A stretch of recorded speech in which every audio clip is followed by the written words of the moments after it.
বাংলাদেশকে দখল করব, সীমান্ত ছেড়ে বাংলাদেশের মানুষকে যেখানে পাবে সেখানে হত্যা করব। ভাসানী বলেছিল, যে প্রজন্ম বুঝতে পারবে ভারত আমাদের বাংলাদেশের বন্ধু নয়, তারা হল আমাদের বাংলাদেশের একমাত্র শত্রু, আর সেই প্রজন্মই হবে এই বাঙালির সর্বশ্রেষ্ঠ সন্তান। আমার বাংলাদেশের সর্বশ্রেষ্ঠ সন্তান হলো যে ভারত যে আমাদের বাংলাদেশের বন্ধু না, সেটা এখন দিবালোচনে স্পষ্ট হয়ে গেছে। কিন্তু বাংলাদেশের সাথে ভারতের একটি যুদ্ধ হয়েছে, সেখানে তারা শোচনীয়ভাবে হেরেছিল।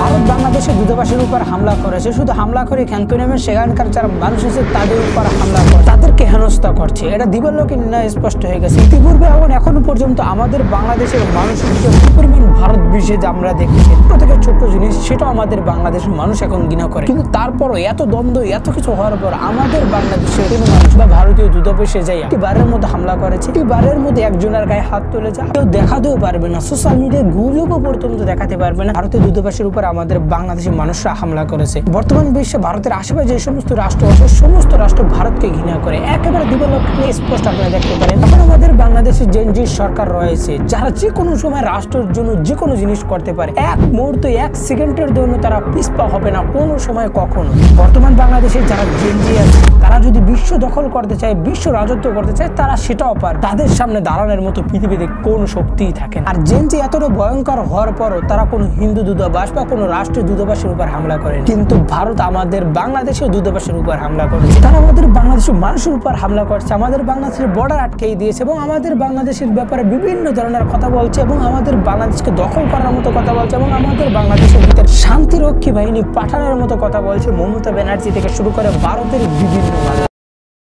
ভারত আমাদের বাংলাদেশের সীমান্ত দিয়ে আমাদের বাংলাদেশ দখল করতে চায়। আমাদের বাংলাদেশের সীমান্তের বিভিন্ন জায়গায় তারা বিভিন্ন মানুষ জড়ো করেছে, হাজার হাজার মানুষ জড়ো করেছে, তারা যে কোনো সময় আমাদের বাংলাদেশের ভিতরে ঢুকে পড়ে। এখন আমাদেরকে ভারতের ভিতরে ঢোকা দরকার, ভারতের 7 সিস্টার দখল করা দরকার। যেহেতু তারা হস্তক্ষেপ করতে চাইতে আছে, আমাদের বাংলাদেশ শান্তিরক্ষী বাহিনী পাঠাতে চাইতে আছে এবং আমাদের বাংলাদেশ যেহেতু তারা দখল করতে চাইছে, এখন ভারতকে আমাদের এখন দখল করতে হবে। যেহেতু তারা আমাদেরকে বারবার হুমকি দিচ্ছে, তারা আমাদের বাংলাদেশকে দখল করবে। এবারে 7 সিস্টার যদি আলাদা না করতে পারি তাহলে ভারতের যত ষড়যন্ত্র আছে সমস্ত ষড়যন্ত্র বন্ধ হয়ে যাবে। সময় তারা 7 সিস্টার নিয়ে লাফালাফি করবে, 7 সিস্টার নিয়ে নিরাপত্তা নিয়ে কথা বলবে, আমাদের বাংলাদেশের কথা মনে পারবে না। যেহেতু তারা 7 সিস্টার এখন ঠান্ডা আছে, যার ফলে তারা আমাদের বাংলাদেশের উপর ষড়যন্ত্র করছে। তারা এই মুহূর্তে বিভিন্ন ধরনের ষড়যন্ত্র করতেছে, সংখ্যালঘু ষড়যন্ত্র থেকে শুরু করে শ্রমিক আনসার এবং পাহাড়ি ষড়যন্ত্র, সমস্ত ষড়যন্ত্র তারা একের পর এক করতেছে আমাদের বাংলাদেশকে অস্থিতিশীল করার জন্য। এই সময় থাকতে বলছি ভাই, ভারতের 7 সিস্টার দখল করতে হবে। ভারতের 7 সিস্টারের ভিতরে যে নিরাপত্তা আছে, সেই নিরাপত্তা ভেঙে দিতে হবে। সেই চিকেন নেক যদি আমরা দখল করতে পারি, ভারতের সমস্ত ষড়যন্ত্র বন্ধ হয়ে যাবে এবং তারা যে আমাদের বাংলাদেশ সীমান্তের কাছাকাছি অবস্থান নিচ্ছে, সেনাবাহিনী থেকে শুরু করে বিভিন্নভাবে তারা আমাদের বাংলাদেশের ব্যাপারে হস্তক্ষেপ নেওয়ার চেষ্টা করতেছে। তাই বলছি, ভারতের রাজ্য এবং ভারতের মানচিত্রগুলো একেবারে শেষ করে দিতে হবে। আপনারা যদি আমাদের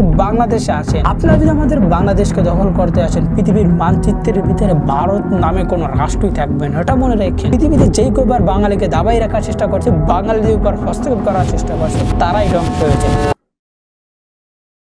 ভাসানী বলেছিল, যে প্রজন্ম বুঝতে পারবে ভারত আমাদের বাংলাদেশের বন্ধু নয়, তারাই আমাদের বাংলাদেশের একমাত্র শত্রু, সেই প্রজন্মই হলো বাঙালির সর্বশ্রেষ্ঠ সন্তান। যেটা জেনে একাল পুরো হারে টের পাচ্ছে, ভারতের মতো বন্ধু যে রাষ্ট্র আছে, সেই রাষ্ট্রের আর কোনো শত্রু যে দরকার নেই। এখন আমাদের বাংলাদেশের মানুষ বুঝতে পারছে, বিশেষ করে জেনজি সেটা বুঝতে পেরেছে। ভারত আমাদের বাংলাদেশের ভিতরে একের পর এক ষড়যন্ত্র করতেছে, সংখ্যালঘু ষড়যন্ত্র থেকে শুরু করে এমন কোনো ষড়যন্ত্র নেই যা তারা করে নেয়। কোনো ষড়যন্ত্রই করে তাদের কোনো লাভ হচ্ছে না, তাদের উল্টা ক্ষতি হচ্ছে এবং দিন যতই যাচ্ছে ভারত বিরোধিতায় মানুষ মেতে উঠেছে। এখন আমাদের বাংলাদেশের প্রত্যেকটা গলিতে গলিতে, প্রত্যেকটা রাস্তায় এখন ভারত বিরোধী বিক্ষোভ মিছিল হচ্ছে। বাংলাদেশের মানুষ এখন স্বাধীন থাকতে চায়। গত 15 বছর 16 বছর আমাদের বাংলাদেশের মানুষ স্বাধীন ছিল না, স্বাধীনভাবে কথা বলতে পারতো না। মানুষ কথা বলার আগে মানুষের গলা টিপে ধরা হয়। আর এই কারণে এখন বাংলাদেশের মানুষ এখন ভারতের হাত থেকে মুক্তি পেয়েছে, স্বৈরাচারের হাত থেকে মুক্তি পেয়েছে, যার ফলে এখন মানুষ চাচ্ছে কোনোভাবেই যেন ভারতের তাবেদারি এবং ভারতের আধিপত্য আমাদের বাংলাদেশে বিস্তার না ঘটে এবং যারা ভারতের তাবেদারি করবে, ভারতের পক্ষে কথা বলবে, তাদেরকে একেবারে শেষ করে দেওয়া হবে, লাগলে বেঁচে বেঁচে তাদেরকে হত্যা করা হবে।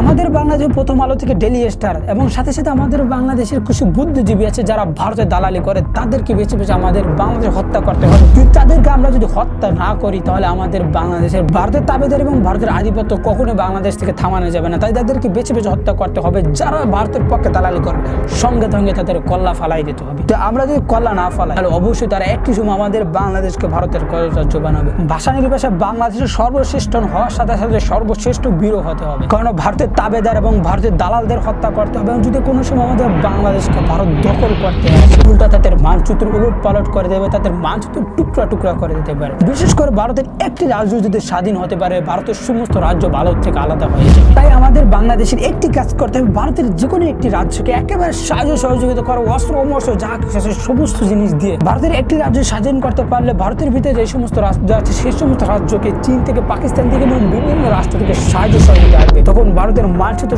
সম্পূর্ণ আলাদা হয়ে যাবে এবং ভারতের মানচিত্র নতুন করে সাজাতে হবে। সকলে স্বাধীন হতে পারলে পৃথিবীর মানচিত্রের ভিতরে ভারতের কোনো মানচিত্রই থাকবে না। তাই আমাদের ঐক্যবদ্ধ হয়ে ভারতের একটি রাজ্য স্বাধীন করতে হবে, যে কোনো একটি রাজ্য স্বাধীন করতে হবে। সাথে সাথে আব্দুল হামিদ খান ভাসানীর ওই কথাকে মনে রাখতে হবে, আসাম আমাদের, ত্রিপুরা আমাদের, মিজোরাম আমাদের, পশ্চিমবঙ্গ আমাদের, এগুলিকে ভারতের হাত থেকে স্বাধীন করার আগ পর্যন্ত আমাদের বাংলাদেশের মানচিত্র কখনোই পূর্ণতা পাবে না। তাই আমাদেরকে বুঝতে হবে ভারতের 7 সিস্টারকে স্বাধীন করে সেই সমস্ত রাজ্যগুলো বাংলাদেশের ভিতরে অন্তর্ভুক্ত করতে হবে। তাই ভালো থাকবেন, সুস্থ থাকবেন, চ্যানেলের পাশে থাকবেন। যারা এখন আমাদের এই চ্যানেলকে সাবস্ক্রাইব করেন অবশ্যই চ্যানেলকে সাবস্ক্রাইব করুন, আর যারা ফেসবুক পেজ থেকে দেখতে আসছেন অবশ্যই ফেসবুক পেজটা ফলো করে রাখবেন। আমাদের সাথেই থাকবেন। নিজস্ব কোনো মন্তব্য থাকলে অবশ্যই আমাদেরকে নিচে কমেন্ট করে আমাদেরকে জানাই যাবেন।